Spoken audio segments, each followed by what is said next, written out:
Bismillahirrahmanirrahim.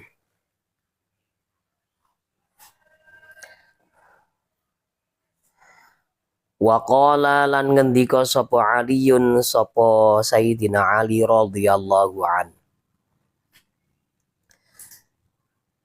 Rajazan kelawan bahar rojas. Sayyidina Ali ini sahabat yang sangat alim. Beliau juga ahli bersyair ya. Ahli bersyair, rata-rata orang Arab zaman dahulu itu memang ahli bersyair. Syair itu kan macam-macam. Wazannya atau timbangan lafadznya itu macam-macam. Ada yang baharnya itu bahar rojas.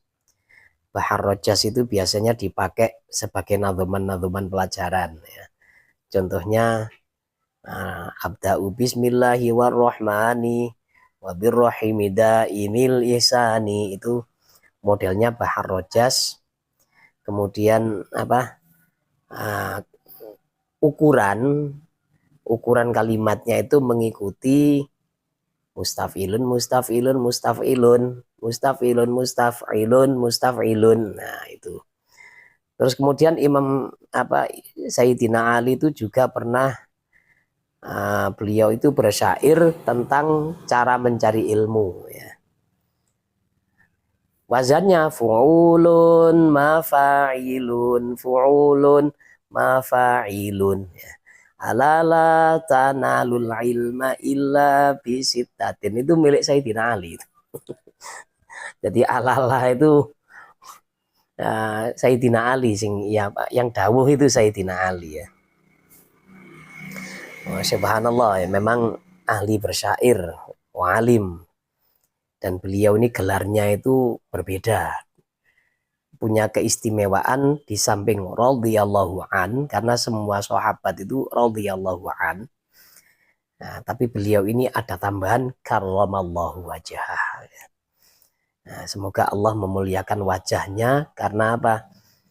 Nah, seumur hidup beliau tidak pernah memandang kemaluan, baik kemaluan putra atau kemaluan putri, kemaluannya sendiri atau punya orang lain. Beliau nggak pernah memandang itu. Jadi wajahnya semoga dimuliakan oleh Allah ya itu. Ya, doa dari para entah siapa yang memberi gelar karramallahu wajah, mungkin ya Rasulullah ya. Inna akhaka sak temene dulur sira alhaqo kang temen. Man iku wong kana kang ono sapa man ma'aka iku sertane sira. Sungguhnya saudaramu atau kawan. Garis miring kalau bahasa sekarang ya, bestie. Ya, gitu ya. Al-haqqo yang sesungguhnya ya adalah orang yang senantiasa menyertaimu dalam suka maupun duka ya. Ketika kita tajir, dia selalu ada di pinggir kita. Ketika kita sedang sedang defisit, dia nggak minggat. Ketika kita sedang bonafit, dia masih lengket. Ketika kita defisit, dia juga tidak minggat. Itu adalah kawan sejati. Waman lan wong yaldurru kang bahayakno sapa man nafsahu ing awak dhewe ne man liyang fa'a supaya paring manfaat sapa iki man ka ing sira. Dan orang yang mau mengambil resiko untuk menguntungkanmu ya. Dia ini tidak memperdulikan dirinya yang terkena masalah supaya kita ini untuk membantu kita. Nah itu orang yang membantu dengan tulus sampai mengalahkan kebutuhan dirinya sendiri. Waman lan wong idza raibuz zamani ing dalem nalikane mencerai bereno ka ing sira apa ibu zamani apa gonta-gantine zaman sodda'a tegese mencerai beraino apa ibu zaman ka ing sira syattata mongko gelem mecah-mecah sapa iki manfika ing dalem sira syamlahu ing perkara kumpule iki man liya jema'a supaya ngumpulno sapa iki man ka ing sira. Ya intinya ketika ada perubahan zaman terus kita ini menjadi terombang-ambing, dia siap membantu bahkan mengorbankan kepentingan dirinya sendiri. Ini kriteria sahabat sejati atau bestie.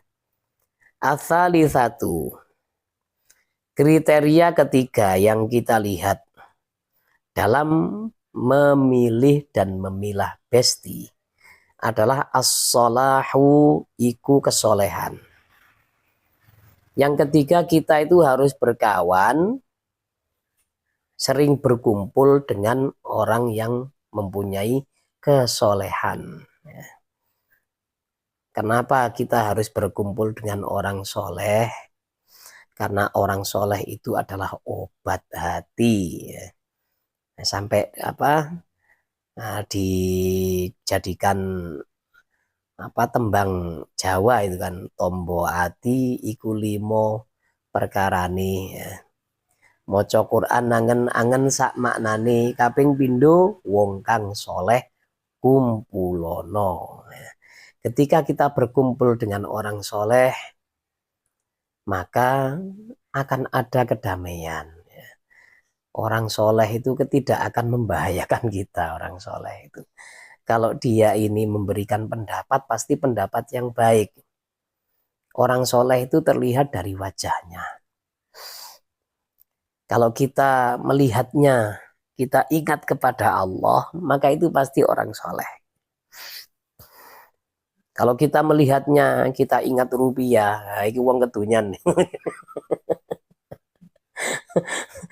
Dilihat kok ingat uang, terus ini orang pemburu harta ya. Nah, kalau dilihat mengingatkan kita pada wanita, mungkin dia pemburu janda. Waduh, ya. Ini fala tashab, nasihat saking Imam Ghazali, mongko ojo ngancani sapa sira fasiqon ing wong kang fasik, musirron ingkang delurung. Delurung itu artinya dia ini tidak mau berhenti, meneruskan ya. Ala ma'siyatin ing atase dosa kabiratin ingkang gedhe. Li annaman karena sak temene wong ya khofu ingkang wedi sapa man Allah ing Allah la yusirru iku ora ndelurung sapa iki man ala kabiratin ing atase dosa gedhe, tidak akan meneruskan istiqomah melakukan dosa besar. Nah, orang yang takut kepada Allah ini tidak akan mau terus-menerus melakukan dosa besar. Makanya Imam Ghazali memberikan nasihat kepada kita, jangan sampai berkawan dengan orang yang fasik ya. Orang yang sering melakukan dosa besar. Ya sebenarnya dosa besar itu dosa yang ada hadnya. Ya. Yang ada hukumannya dalam syariat, itu dosa besar. Contohnya yang paling besar adalah yang tidak sampai masuk kesyirikan ya. Nah, selain kesyirikan, kalau kesyirikan itu sudah paling besar ya. Soalnya keluar dari agama Islam, yaitu dosa membunuh. Selama dia tidak menghalalkan pembunuhan, tapi dia membunuh, ini kan dia ini tergolong orang yang fasik ya. Kemudian berzina ya. Doyan ke lokalisasi ya, ini kemudian minum khamr Minum khamr itu ada hadnya, ada hukumannya, dicambuk 40 kali. Berzina itu juga ada hukumannya, berat malah ya, 100 kali kalau masih belum menikah.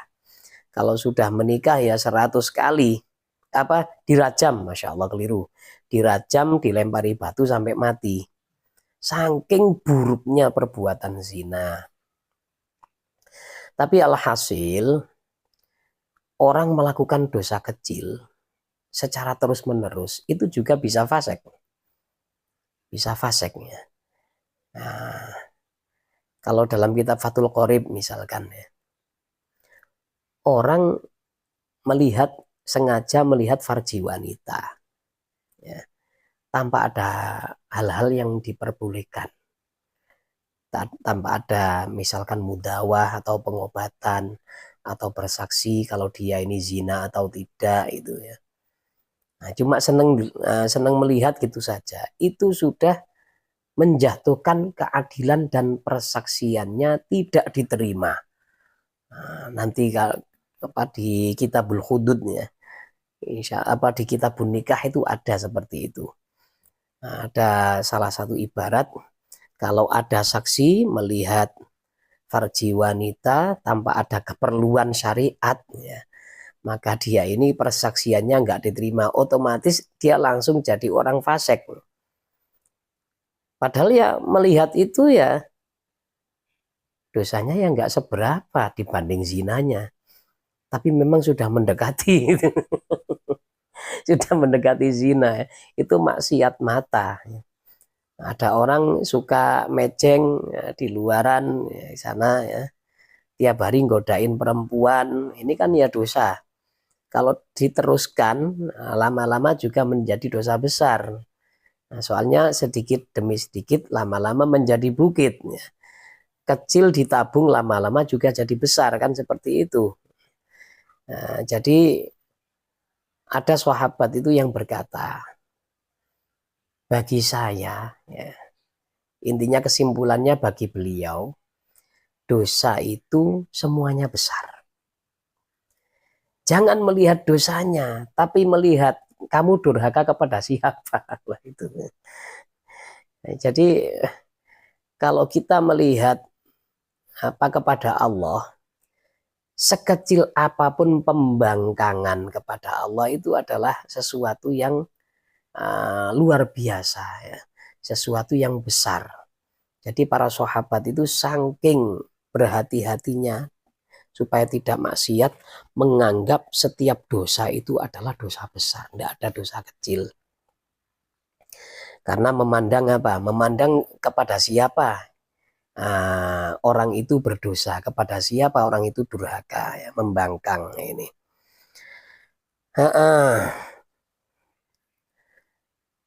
Waman la yakhofu, waman utawi sapane wong la yakhofu iku lamun ora wedi sapa man Allah ing Allah, la tu'manu mongko ora dianggap aman ghawa iluhu apa pira-pira keelekane iki man. Orang yang tidak punya rasa takut kepada Allah, maka dia ini keburukannya itu tidak bisa dianggap sepele. Keburukannya itu bisa-bisa berimbas pada kita. Karena memang sudah tidak ada yang ditakuti memang. Mungkin suatu saat dia akan zalim kepada kita atau mengambil sesuatu yang berharga dari kita, atau dia ini kalau sekarang mungkin kelihatannya baik, tutur katanya sopan, tapi suatu saatnya karena memang tidak ada yang ditakuti, bisa jadi dia ini mengumpat kita atau mengolok-olok kita dan lain-lain, menyakiti kita dengan tangannya atau dengan mulutnya. Itu orang yang tidak soleh, karena memang sudah tidak ada yang ditakuti, tidak ada hakim bagi dia itu ya. Nah, bal yataghayyaru, balik berubah. Ya Allah. Balik berubah sapa iki man la yakhofu bitaghayyuril ahwali, kalawan perubahane pira-pira tingkah, wal a'radhi lan pira-pira perkara kang anyar teka. Nah, dia ini bisa berubah-ubah, ya. Jadi nggak punya apa ya, nggak punya pakem dirinya ini. Kalau orang soleh itu kan kita jadikan kawan, kan aman. Dia tidak akan menyakiti kita. Misalkan ada gesekan, ya. Misalkan ada perselisihan antara dia dengan kita. Dia ini orang soleh, ya. Ada gesekan, ada apa, cepat selesai dan tidak akan banyak merugikan kita. Tapi kalau orang itu orang fasik, ya, orang yang tidak punya rasa takut kepada Allah, awas hati-hati ya. Nah, maka dia ini bisa lebih bahaya, ya, bisa lebih berani ya. Bisa jadi ya bisa membunuh kayak seperti itu. Ola ngendika sapa Allah taala halimah luhur sapa Allah. Linabihi ngendika maring nabi ni Gusti Allah Kanjeng Nabi Muhammad sallallahu alaihi wasallam. Wala tuti'lan ojo taat sapa sira man ing wong aghfalna ingkang nglalekno sapa kita. Qalbahu ing atine iki man ang zikrina saking eling maring kita. Wattaba'a lan nuruti sapa iki man hawahu ing kesenengane iki man. Wa kana lan ana amruhu apa perkarane iki man furuton iku kebacut. Nabi diberi peringatan, ya, diberi larangan oleh Allah. Jangan kau taat. Maksudnya ojo nuruti, ya. Jangan menuruti orang-orang yang hatinya lalai dari Allah, ya. Dan dia ini suka menuruti hawa nafsu. Kalau orang itu suka menuruti hawa nafsu, berarti dia ini sifat binatangnya lebih besar daripada sifat kemanusiaannya. Kita ini sebenarnya juga hewan. Manusia itu adalah hayawanun natiq, hewan yang bisa berpikir. Tapi kita ini, dalam diri kita, jiwa kita itu ada sisi malaikatnya. Nah, kalau malaikat kan lurus, kenceng. Ya. Kalau setan kan selalu jahat. Nah, punya akal tapi selalu jahat. Kalau manusia ini ya, antara malaikat dengan hewan. Kalau dia menuruti hawa nafsu, memang tidak ada bedanya dengan singa, kambing, dan lain-lain. Ya. Harimau, hewan-hewan buas. Mereka kan tidak pernah berpikir, hewan-hewan itu. Kambing, nggak pernah berpikir. Dia mau kawin sama siapa? Entah sama anaknya sendiri atau sama ibunya sendiri kan nggak berpikir. Orang yang nuruti hawa nafsu seperti itu. Kita diberi akal supaya apa? Supaya kita bisa mengendalikan keinginan untuk menuruti hawa nafsu. Soalnya menuruti hawa nafsu itu ujung-ujungnya adalah jahim, ya. Jadi dalam Al-Quran itu memang ada wanahan nafsa anil hawa fa innal jannata hiyal ma'wa, ya. Wa amma man tagha wa atharal hayatad dunya fa innal jahima hiyal ma'wa. Ada orang yang keterlaluan, tagha, ya, wa atharal hayatad dunya, dan dia memilih hidup di dunia ini. Maksudnya di dunia dia seenaknya saja, semaunya saja, ya, tidak pernah memikirkan akhirat. Kalau di akhirat dia akan diadili, nggak pernah berpikir. Maka fa innal jahima hiyal ma'wa. Wa amma man khafa maqama rabbihi wa nahan nafsa 'anil hawa. Orang yang takut dengan Tuhannya. Nah, di mana dia ada orang yang takut di suatu tempat yang dia ini bertemu dengan Allah. Ya. Artinya ya takut kepada Allah. Wa nahan nafsa 'anil hawa.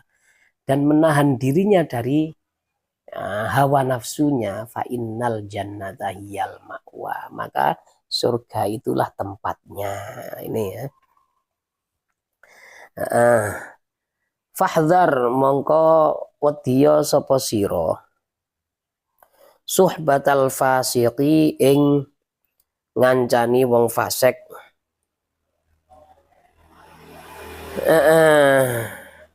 Fa inna musyahadatal fisqi krana sak temene nyekseni kefasikan wal ma'siyati lan kemaksiatan alat dawami ing ngatasé langgeng tuzilu iku ngilangi apa musyahadah karahiyatal ma'siyati ing kebencian maring kemaksiatan. Wayahunu lan dadi enteng dadi gampang alaika ing ngatasi sira amruha apa perkarane iki maksiat.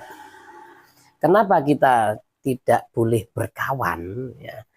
Tidak boleh suhbah selalu bersama dengan orang fasik.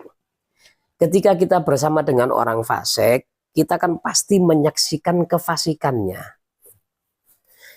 Kita menyaksikan kefasikannya, kemaksiatannya. Kalau kita saksikan terus-menerus, apalagi dia sering neraktir kopi, sering neraktir jajan kita, nah, akibatnya apa? Kemaksiatan yang dia lakukan itu tidak akan kita ingkari. Mau mengingatkan susah. Apalagi sering diajak hataman.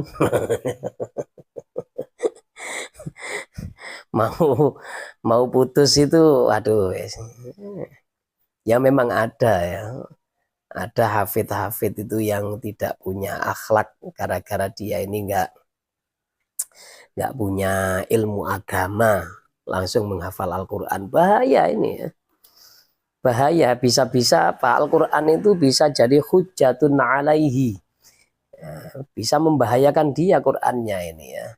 Kenapa perintah dan larangan dalam Al-Quran tidak pernah kau lakukan? Karena tidak tahu. Lah kenapa dihafalkan? Harusnya tahu dulu. Nah itu. Jadi menghafal Al-Quran itu memang baik. Tapi jangan sampai hanya dihafalkan tanpa dipahami. Resikonya itu besar. Ya. Resikonya besar orang hafal Al-Quran. Orang hafal Al-Quran itu harus lebih khusyuk, harus lebih baik daripada yang tidak hafal Al-Quran. Tingkahnya itu, cara bicaranya juga jangan sampai sama dengan yang lain. Karena orang hafal Al-Quran itu harus meniru Nabi betulan. Harus meniru Nabi. Nabi itu adalah akhlaknya Al-Quran. Ada memang ya, hafal Quran tapi fasik. Ada. Kemana-mana jelek-jelekan orang. Sampai yang senior dijelek-jelekan. Ya. Yang senior itu dijelek-jelekan. Yang katanya istrinya ditiduri orang. Kemudian ada hafid senior, hafidho senior yang menjadi kawan karibnya. Tapi di belakangnya itu ya diolok-olok. Yang hutangnya banyak. Yang jeleknya di sini ya. Ya gara-gara dia itu sering ngolok-ngolok orang lain, akhirnya aibnya terbongkar sendiri. Aibnya lama-lama terbongkar sendiri. Ya enggak mencari sih sebenarnya ya. Enggak mencari, tapi orang-orang dekatnya itu yang membongkar. Ini hafid enggak punya akhlak. Kemana-mana jelek-jelekkan orang. Nah, ini kan bentuk kefasikan ketika dia mengatakan bahwa hafid senior ini istrinya ditiduri orang. Ini kan qadzaf. Qadzaf ini menuduh zina itu resikonya dicambuk 80 kali itu. Ya. Seperti yang dilakukan oleh orang-orang yang mengqadzaf Sayyidah Aisyah yang dicambuk 80 kali ya. Jadi orang seperti ini ya jangan sampai dijadikan besti. Walaupun sering mendapat job kemudian kita diajak hataman ketika dia melakukan hal-hal yang tidak sesuai dengan syariat, suka jelek-jelekan orang. Akhirnya apa? kita mau mengingatkan menjadi segan. Aduh, nggak enak, saya biasa diajak hataman. Orang seperti ini ya harus diingatkan seharusnya. Apa, dijauhi, ya sudah ya. Jangan didekati sudah, biar merasa bersalah dia. Biar berhenti ya. Ya kita ya nggak benci sebenarnya. Nggak benci, tapi apa? Kasihan. Kemana-mana ini kan membawa nama Hafid, membawa nama Al-Quran ya. Tapi kok kelakuannya kok seperti itu. Ya bertengkar dengan wali muridnya sendiri, bahkan muridnya itu ya juga dijelek-jelekkan dan lain-lain. Aduh, ini ada memang orang seperti itu ya. Memang dunia ini banyak macamnya, orang itu banyak ya. Tapi yang jelas kalau majelis seperti ini ya jangan sampai sebut nama ya. Kalau sebut nama ya ini berarti kita apa?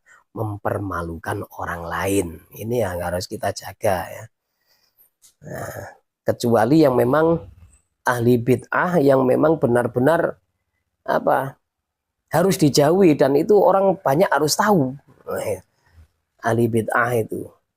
Maka ya contohnya ya seperti dulu itu ya, yang punya gerakan Mu'tazilah ini disebut oleh para ulama jangan sampai ikut gerakan ini ya. Jangan sampai ikut orang ini karena apa? Ini pendiri Mu'tazilah ini sanadnya tidak ada yang nyambung ya. Ahli bid'ah ini ya. Kemudian yang sekarang ini sedang viral ya. Ahli bid'ah itu termasuk orang-orang yang mendustakan nasab ya. Nasab yang sudah tercatat dengan rapi oleh yang punya kemudian dianggap dusta gara-gara tidak ada manuskrip ya. Ini juga jangan didekati. Orang-orang yang mendustakan nasab Ba'alawi itu jangan sampai didekati, jangan sampai suhbah. Baik suhbah di dunia nyata maupun suhbah di dunianya maya. Jangan sampai. Saya pernah ditawari ya, dikirimi undangan grup oleh salah satu kawan. Ustadz, jangan masuk ke sini supaya tahu apa yang mereka bicarakan ya. Supaya tahu orang-orang yang sudah terpapar virus anti Ba'alawi ini ya, supaya tahu bagaimana cara mereka bicara dan caranya supaya menangkal itu supaya tahu ya. Minimal kita jadikan bahan untuk apa? Untuk tangzir kepada orang lain ya. Supaya tidak terpengaruh dengan virus ini ya. Ya saya jawab, mohon maaf. Saya tidak mau geger ya. Saya tidak mau satu grup dengan orang yang kayak gitu. Ya, kenapa? Nanti ujung-ujungnya saya ini sering emosi. Ujung-ujungnya saya ini naudzubillah bisa terpengaruh ya. Soalnya kan orang yang seperti itu kalau kita tidak punya modal apa-apa ya. Kita tidak punya modal pengetahuan. Nah, terutama dalam bab nasab. Lama-lama bisa terpengaruh. Awalnya itu ada orang yang bicara pada saya yang mempermasalahkan nasab Ba'alawi. Masalahnya ini kalau ingin tahu nasab-nasab itu catatannya di mana? Di Maroko katanya ya. Di Maroko ini ada manuskripnya itu di situ ada.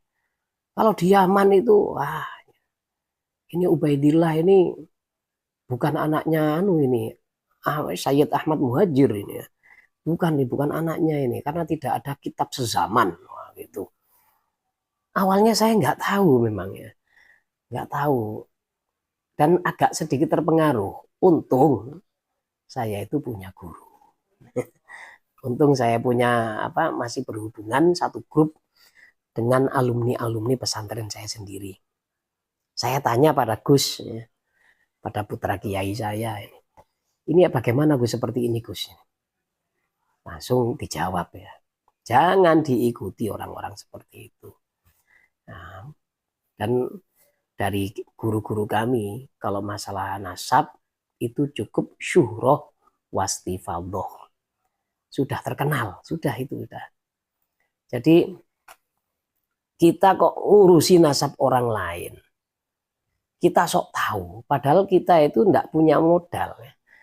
Enggak menelak apa enggak orang-orang seperti itu kan nggak punya penelitian yang sampai jauh, nggak meneliti ke Yaman, modalnya itu hanya browsing. Browsing kemudian memvonis. Dan anehnya lagi, pendapat ulama-ulama kali berdunia itu tidak ada yang diterima. Ya ini kan sudah apa? Katanya ulama Hijaz itu ya ini jahil murakab ini sudah. Jahil murakab, merasa benar sendiri.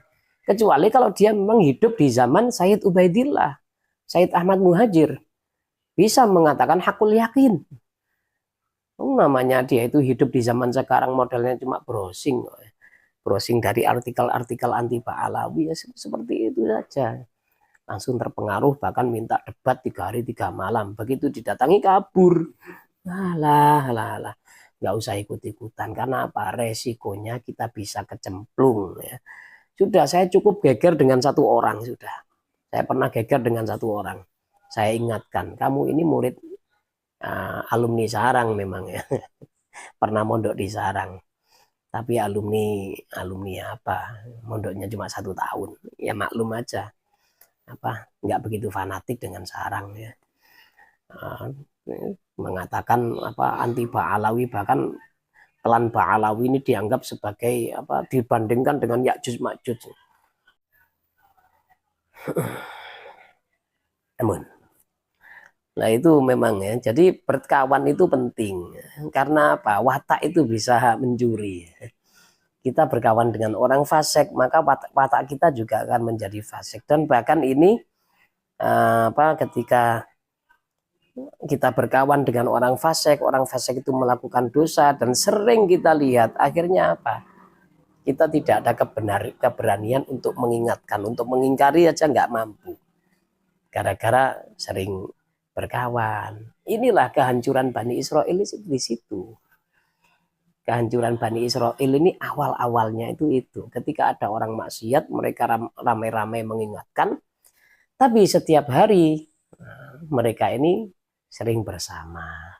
Akhirnya hilanglah ingkar kepada maksiat tersebut ya. Walidzalika lan krono arai mengkono tuzilu an qalbika karahiyatal ma'siyah. Hana dadi gampang alal qulubi ing atase pira-pira ati maksiatul ghibati opo maksiate rasan-rasan. Liul fihim krono ngerasa enake iki wong. Ini tulisannya kok nggak jelas ya. Saya lihat dulu. Iya. Krono ngerasa enake wong. Laha maring iki ghibah.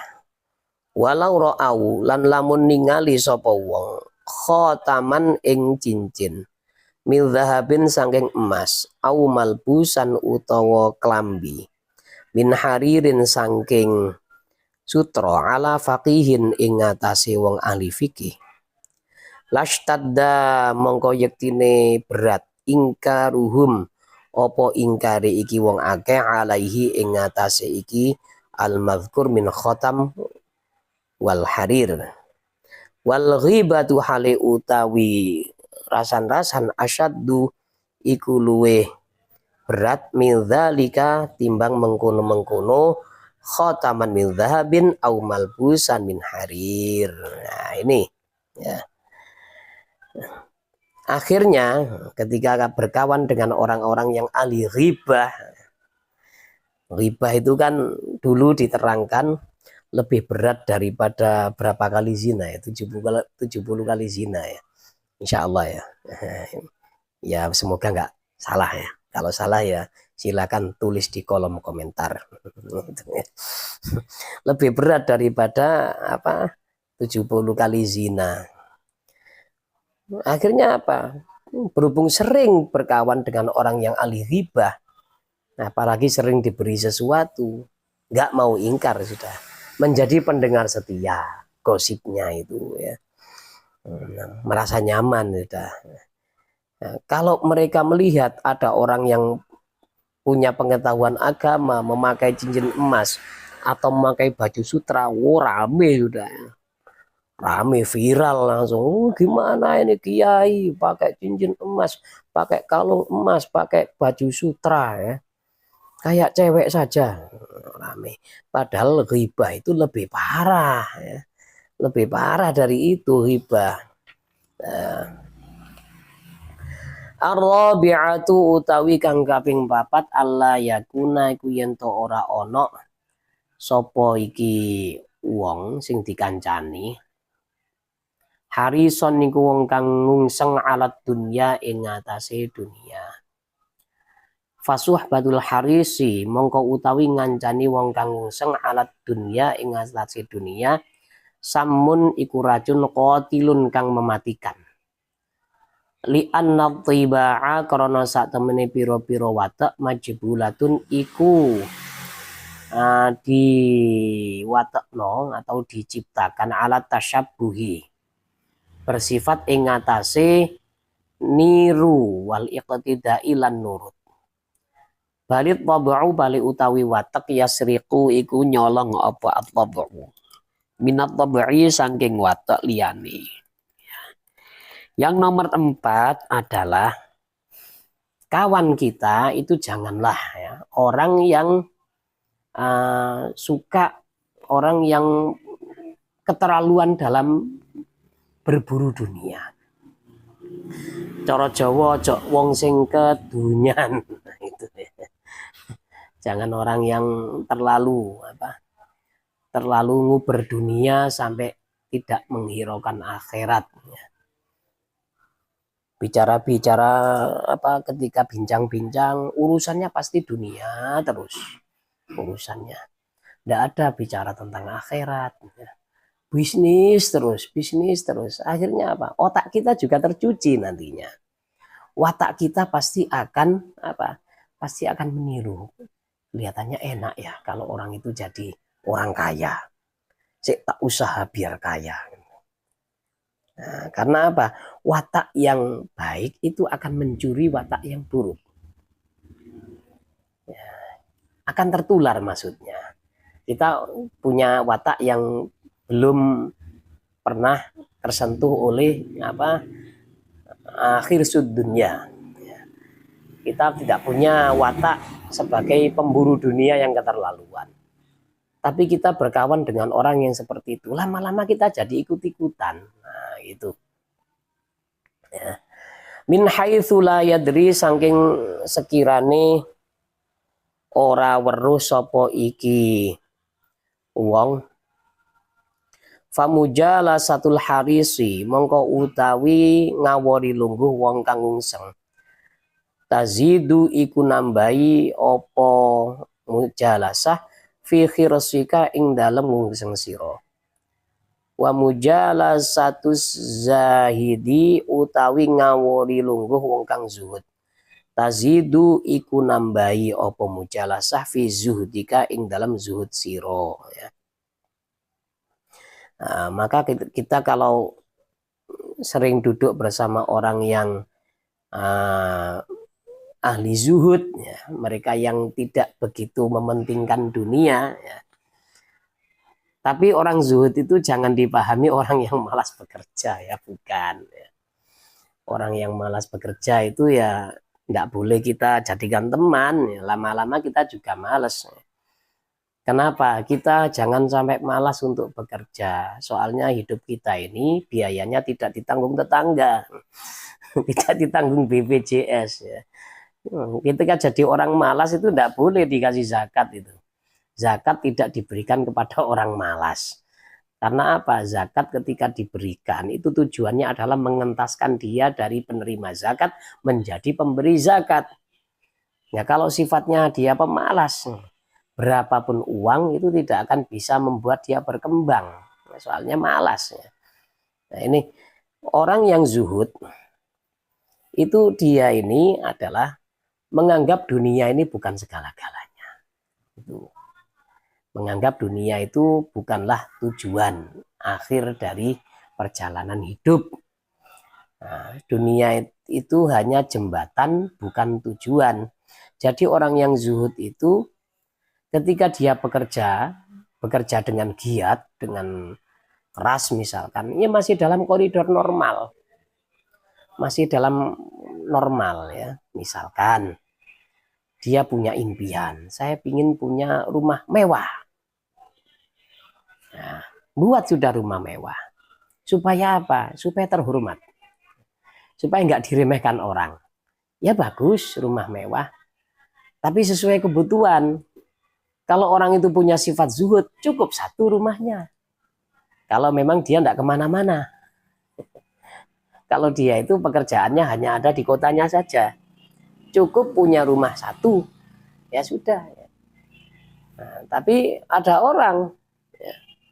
orang kerjanya sukses. Nah, dia ini berpikiran dunia, harisun ala dunia. Nah, satu keluarga cuma 3 orang, suami istri dengan 1 anak. Tapi rumahnya 3. Lah nanti hidupnya masa berpisah-pisah. Bapaknya di sini, emaknya di sini, anaknya di sini. Ruwet kayak gini ya. Nggak pernah mikir haji, nggak pernah mikir umroh. Ya. Begitu sudah tua, sakit, akhirnya apa? Rumahnya dijual untuk berobat. Ini harisun ala dunia. Seperti ini harus ditanggulangi. Nah, harus punya rasa zuhud. Ya. Jadi ketika punya uang, ya sudah kita pikirannya adalah akhirat. Kita kaya itu harus. Soalnya kalau orang Islam itu kaya, lebih terhormat. Orang Islam itu kaya, ketika dia ini kaya, maka masjid itu nggak perlu minta amalan ke jalan. Nggak perlu gelindingkan tong supaya berdiri, tongnya ini ditaruh di tengah jalan, kemudian pakai halo-halo ya.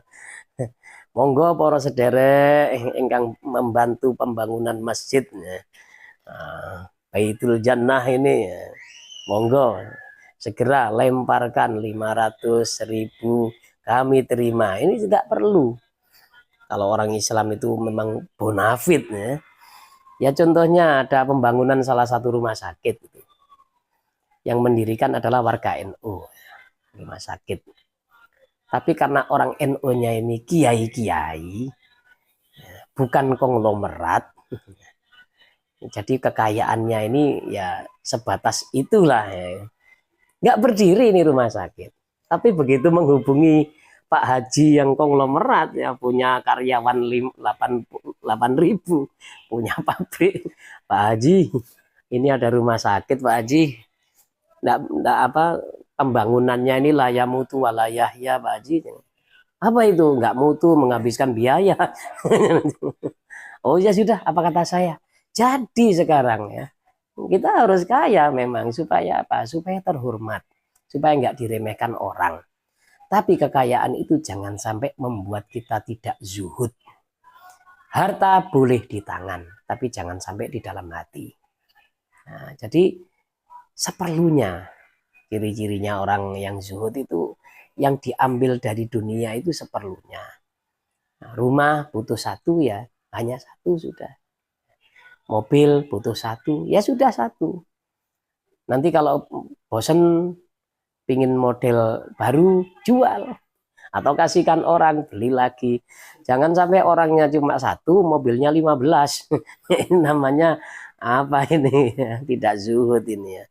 Daripada uang dibuat begitu ya, mending ditabung untuk akhirat ya. Al-khamisatu as-sidqu wallahu a'lam bishawab. Subhanakallahumma bihamdika asyhadu an la ilaha illa anta astaghfiruka wa atubu ilaik. Assalamualaikum warahmatullahi wabarakatuh.